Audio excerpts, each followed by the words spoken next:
Hello, powerfully peaceful women community. How are you? Welcome to today. Welcome to this moment. Oh my goodness. I'm really looking forward to what comes through today.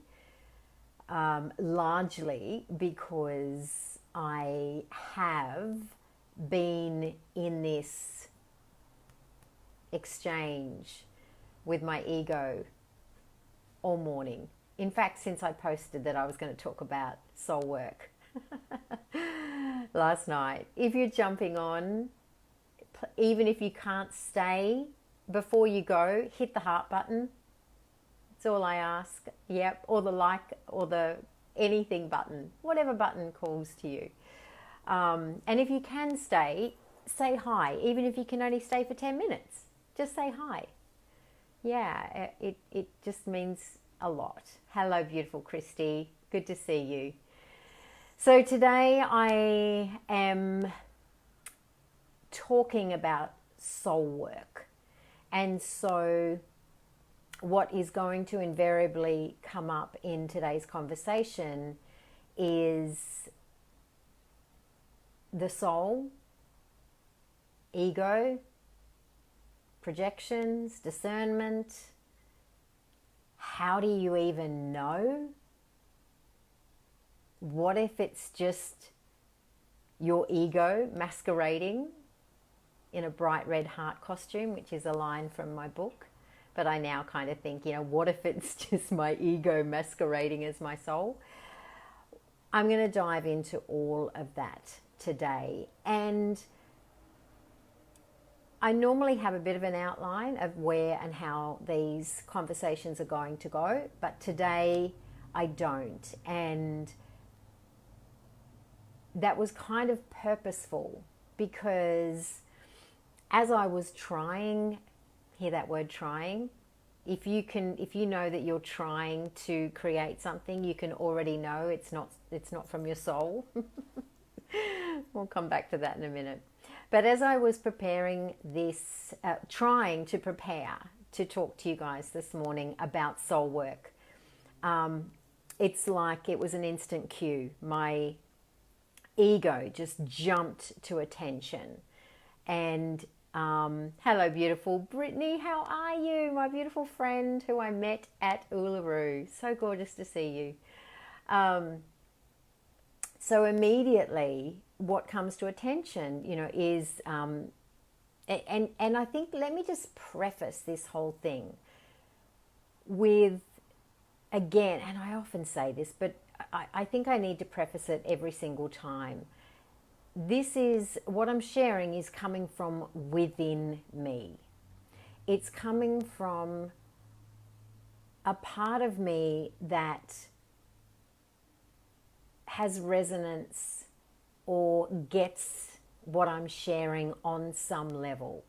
What I tend not to do these days is try and give you a formula for your learning and growth. And I think if that's me, I think if I'm doing that, I think if anyone's doing that, it's quite likely coming from an egoic projection. And again, only you will know. Hello, beautiful Hannah. Only you will know. And you will only know when you are able to connect to that part of you. So I said this is kind of an interview with my soul. So rather than argue with my ego around this process, I decided to give my ego a job. And so let me just add in there,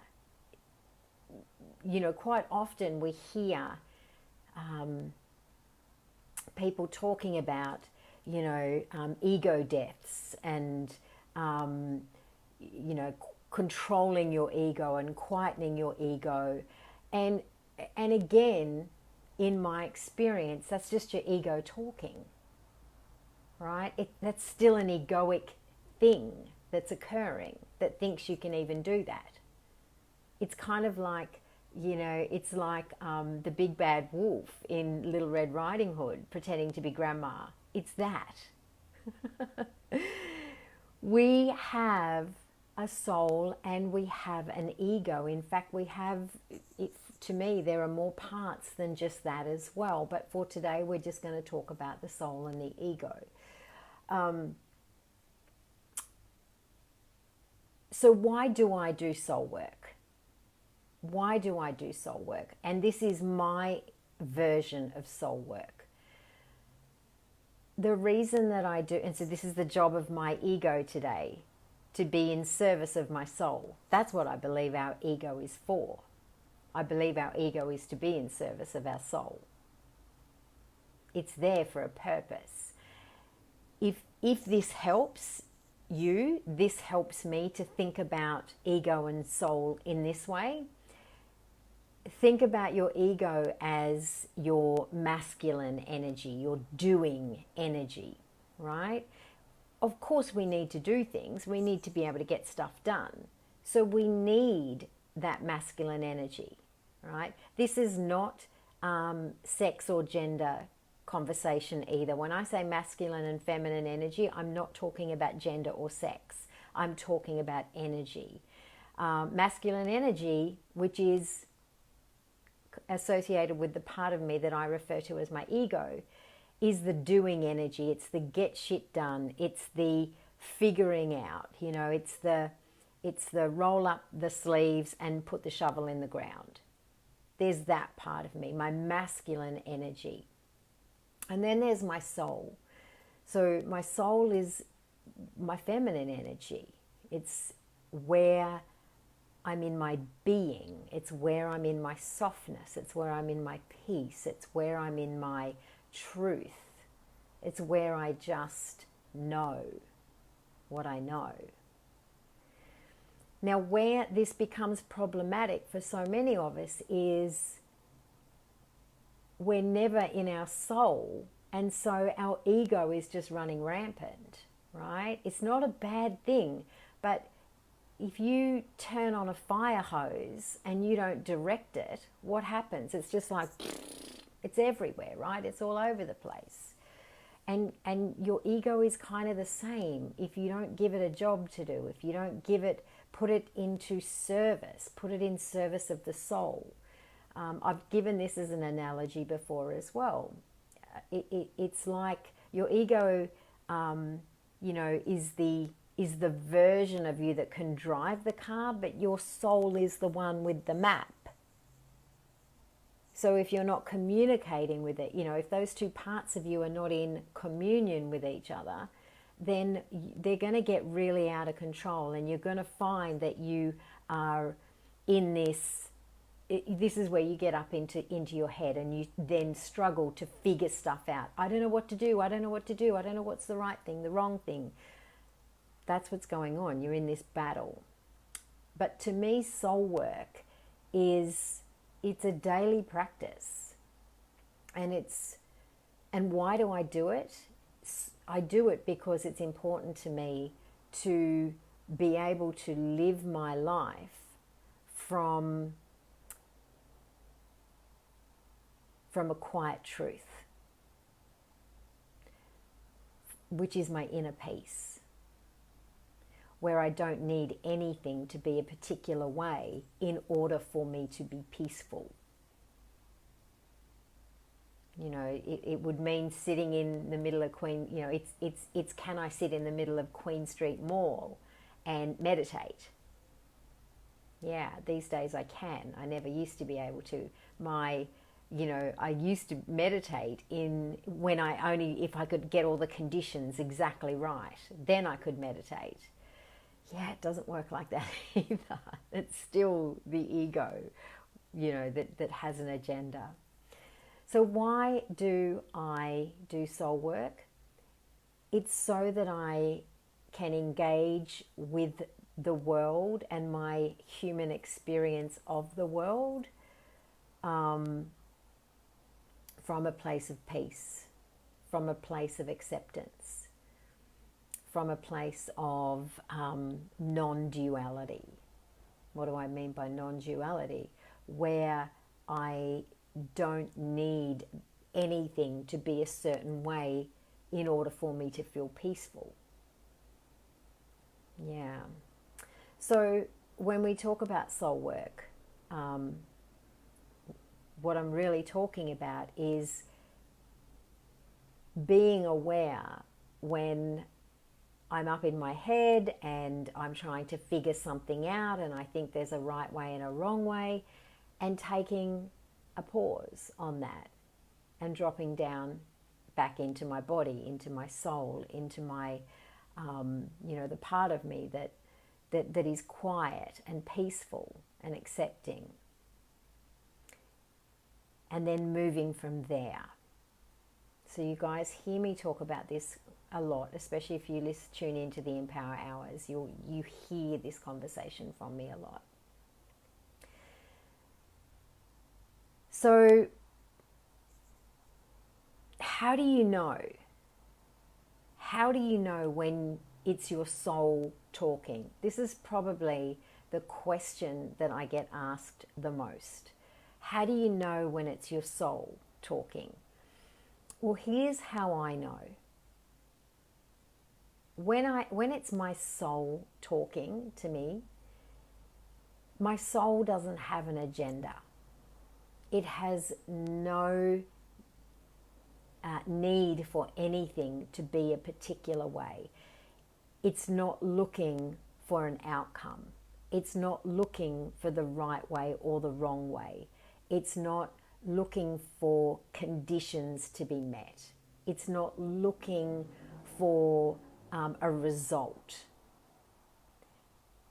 It's just it's just this deep knowing. And if you're on with me, give me a heart if you've ever just had this sense of knowing. You don't know how you know. It maybe doesn't make sense, but you just know. That's your soul. Now, when it's your ego, which is where we spend the majority of our day, just saying, the ego has an agenda always.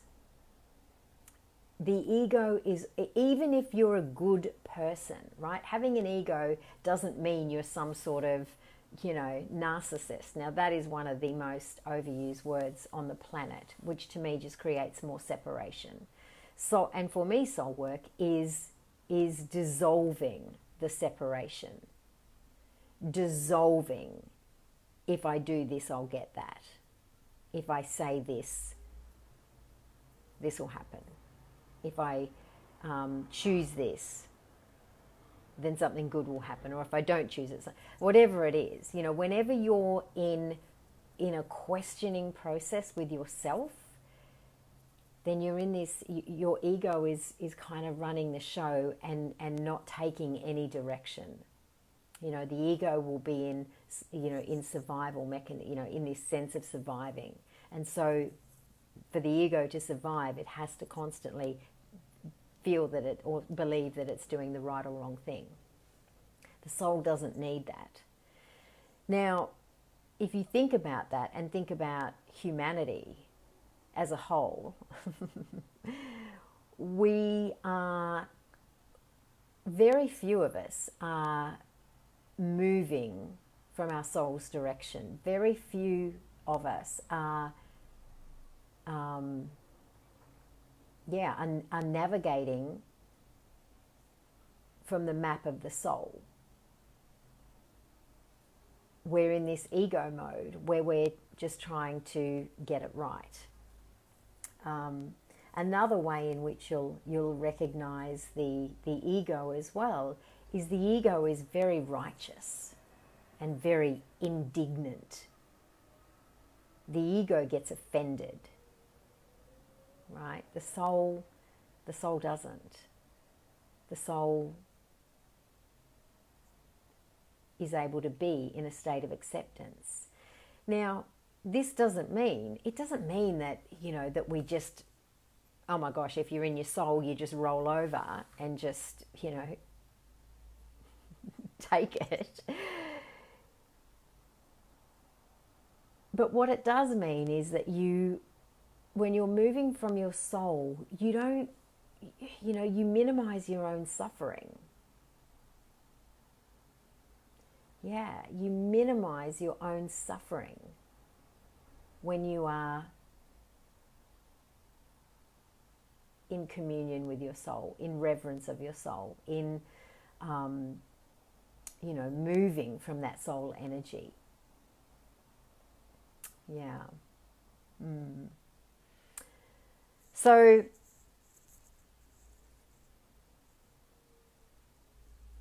why do we even want to talk to our soul? What's the big deal? And maybe you don't. You might be watching this right now going, well, this is shit. I didn't learn anything. Jen's not saying anything really particularly clever. Where's my 3 steps? Where's my how? She's not telling me how to do this. Then my invitation is that your ego is listening right now. And there's no judgment here. Human beings have been conditioned to be this way. We've been conditioned to be in a state of judgment. We've been conditioned to, we've been raised as the good boys and girls, to get it right, to do things right. We've been raised in a world of complete duality. There's the right way and the wrong way. Which way are you going to go? And it's up to you to figure that out. And why do we not want to choose that? Well, because we don't want to be responsible either. The ego does not want to be responsible. If it gets it wrong, it just wants all the accolades when it gets it right. And you can see how that is. Some of you will probably, be listening to this going, yeah, I get that. I get what it's like to live in that state of, So soul work for me is a moment-to-moment practice. It's not a do once thing and wham, I'm in my soul. It's a moment-to-moment practice. And it requires us to slow down. It requires us to be curious. It requires us to question. It invites us to notice our triggers, our ouches, our wounds. I was listening to an interview between Brené Brown, you're going to know who Brené Brown is, and a musical genius, I'm going to call him. He's just extraordinary. His name is Jake Wesley Rogers. And you can look him up on Instagram. I've been sharing his stuff for quite a while now. I just love him. And turns out Brené Brown does too. And she interviewed him. It's such an exquisitely beautiful interview. And, to really, for me, to see someone who's willing to live within their soul and trust the reverence of one's soul is one of the most courageous ways of living. It really is. To me, it's the only way to live. But it does require a lot of courage to live in tune with your soul. Because you may choose things, your soul may guide you in a direction that could be the complete opposite to where your friends and family are going. It could, it may ask you to choose things that go against everything you've ever believed. So in this interview, and I love this so much, in this interview there was, they came to this moment where they were talking about, when you have one of those profound aha moments where you go, oh my God, I just got something from that, right? I think Oprah calls them bing bing moments, or but it's that aha where you go, oh, my whole body recognizes something in this, or I've just seen something I've never seen before. And in this interview, they both came to the conclusion that the aha is just the start. The aha is like your soul beckoning to you. Come and see this. Come with me. Let's go deeper. But if we're not paying attention, the aha can also be a moment for the ego to hijack you from the opportunity to really do the work and meet yourself in your soul. Because the aha kind of feels good for a moment, and the ego loves it when we feel good. The ego loves to feel good. That's why it's so attached to right and wrong, good and bad. Right now my ego is absolutely screaming at me, telling me that this is the worst Empower Hour ever. You're not making sense. Nobody's enjoying this. People have been on and they've left, so you must be talking rubbish. That's what's coming through my ego right now, and I'm happy to allow that. I'm not happy to, but I'm going to sit in the discomfort of that and just keep going and just keep sharing what comes through. Yeah, so that aha moment is really an opportunity for us to really begin to do the real work, because our body, our soul has literally just beckoned to us. Come here. Come here. You just felt me. Come here. Come deeper. Let's go deeper. Let's peel back some of the stories. Let's look underneath. Yeah. Let's sit with a wound. Let's be here with the pain of a story. Yeah. So, today really hasn't gone to plan at all. What I wanted to talk about today really hasn't worked out at all. But I'm just going to leave it up. I'm going to let it go and let it just stay there. Because,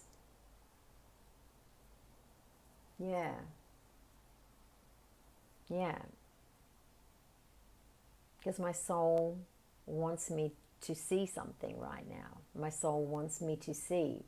What is soul work? This is soul work in action.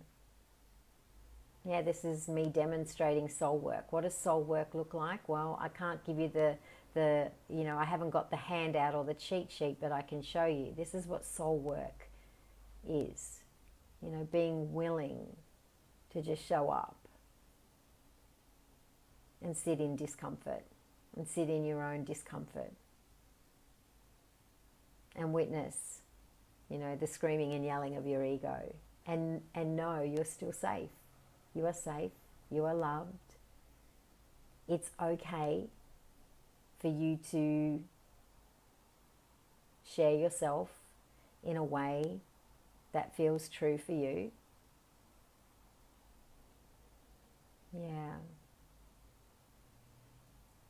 Yeah, it's kind of funny right now. What I can feel myself doing is dipping in and out of, my soul speaking, and then my ego speaking, and then my soul speaking, and then my ego speaking. I keep flipping and flopping between leaving it up, deleting it, leaving it up, deleting it, and just, yeah, having this spotlight fully on me right now. Yeah. So isn't that, for me it's quite, it's funny when I think about it, that last night when I put up the post that I wanted to talk about soul work, what is it? How do you tune in? How do you do it? It's almost funny now when I think about it, because it's kind of like my soul set a bit of a trap for my ego to walk right into. Yeah, which is funny. And my ego's like, yeah, we can talk about this, and we'll talk about this, and we'll give them this, and we'll share this, and we'll give this structure and this structure. And this morning, as I sat here getting ready for this, I could hear all of that going on. And I'm like, so you're going to egoically teach people how to do soul work? Yeah, it doesn't work like that. And so my ego's like, what? No, we have to. We've got to let everybody know that this is our jam. This is what we're good at. This is our work. And my soul's going, yeah, but you're looking, you're making this about you. You're making this about, you're making this about you. And ego, you just want to look good. Well, I've got a different plan. We're going to show anyone who tunes in or anyone who catches the replay, what does it actually look like to do soul work? Well, this is what it looks like. Soul work is not knowing. Soul work is sitting in the full and total discomfort of being uncomfortable. Soul work is being willing to witness yourself in the not knowing. Soul work is not knowing. Soul work is being present in this moment where there's nothing to know, nothing to show, nothing to be good at or not good at. Soul work is being able to love yourself in your own discomfort. Being able to sit and hold the hand of the part of you that is freaking out. Yeah. I really love my soul right now because she's really shown me something today that I couldn't have imagined that she was going to show me. But she didn't want me to teach you soul work today. She wanted me to show you. Yeah. And this is what it is.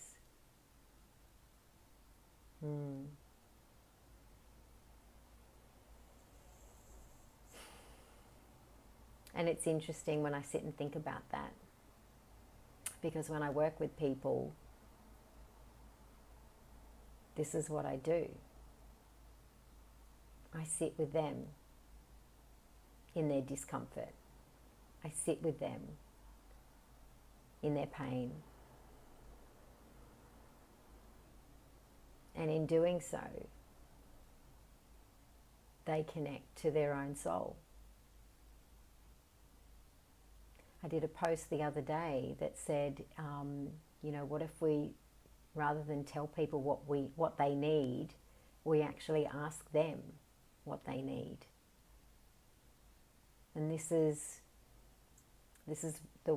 where I'm being guided to continue to let go of the version of me that thinks that she needs to be the teacher,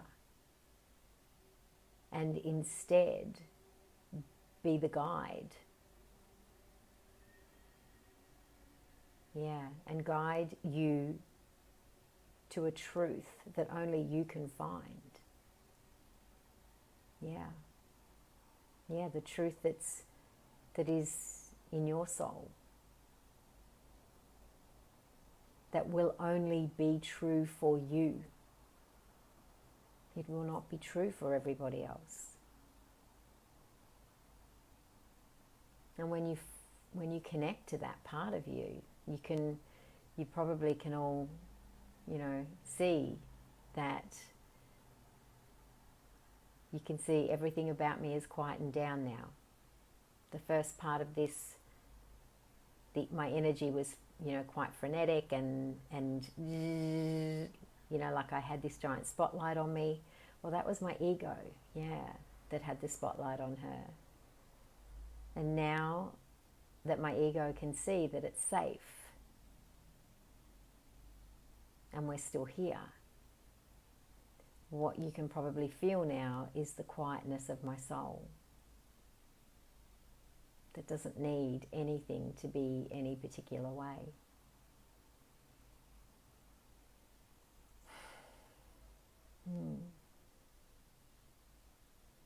I had no idea that this is how it was going to go today.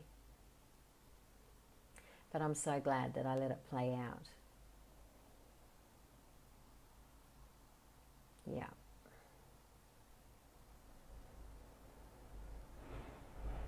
I can't show you your soul. I can sit with you and guide you to it. But if I try and tell you what that is, then that's just my ego projecting onto you what I think it should be. I don't know what it will be for you. But I know that you will feel it the way I'm feeling it now when you're connected there. And right now, I don't need anything from anyone. I don't need anybody to tell me that this Empower Hour was good, bad. I don't need anyone to be on here live with me. I don't need anything. I feel such a sense of peace. And now when I think about that, when I think about, engaging with the world from this energy and putting that energy into the world, the energy of complete and total acceptance. I feel really teary at the minute. That's how I know it's my soul that's here with me right now. Yeah, just being in just complete and total acceptance of this moment.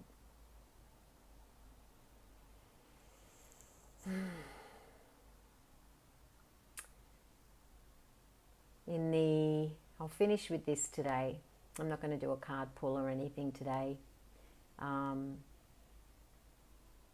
This is the greatest gift I can share with the world, is to show you what this looks like.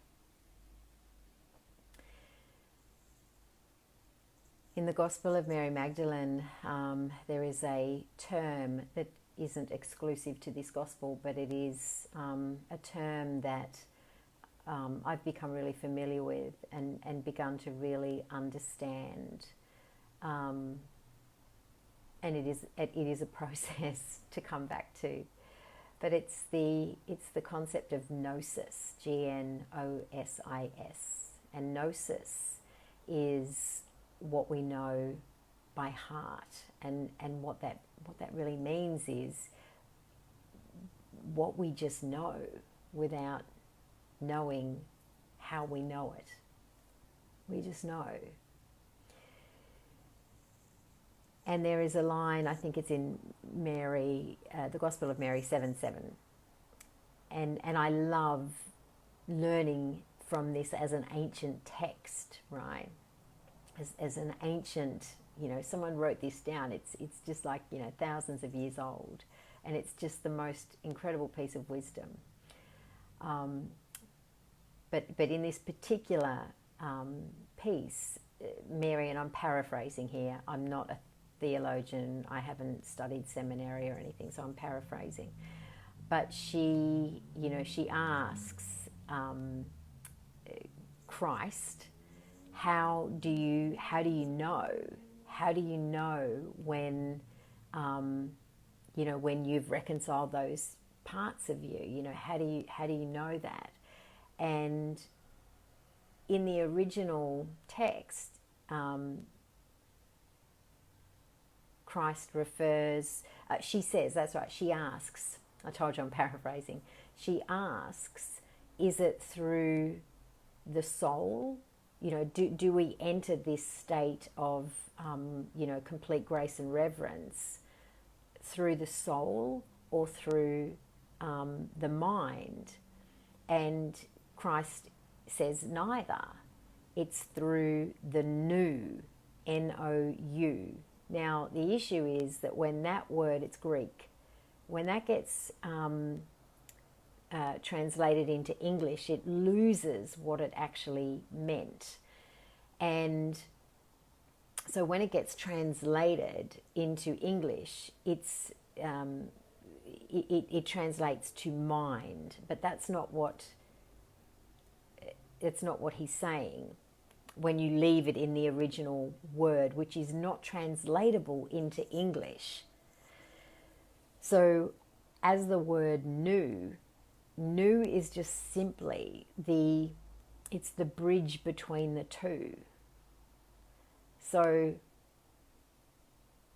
to me, it's this beautiful reconciliation of, as I said before, the masculine ego and the soul, the feminine. The nous is the eye of the heart that is the bridge between the two, that reconciles those two things. That's my remembering, or at least my learning of it to this point. So if there are any scholars or theologians or people tuning in that know more than that, know this in a better way, I'm sure it could be articulated in a better way than I just have, but that's my understanding of it. And today I feel like what came through was you got to see that bridge, the reconciliation of the divine feminine, the soul, and the divine masculine, which is the mind. Reconciled through the eye of the heart, the nous, N-O-U is how you spell it if you want to look it up. So there you have it, beautiful people. That's it. That's it for me today.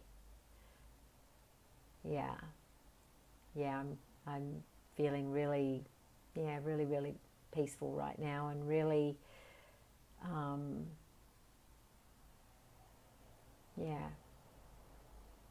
there's nothing there. There's just nothing, and it's beautiful.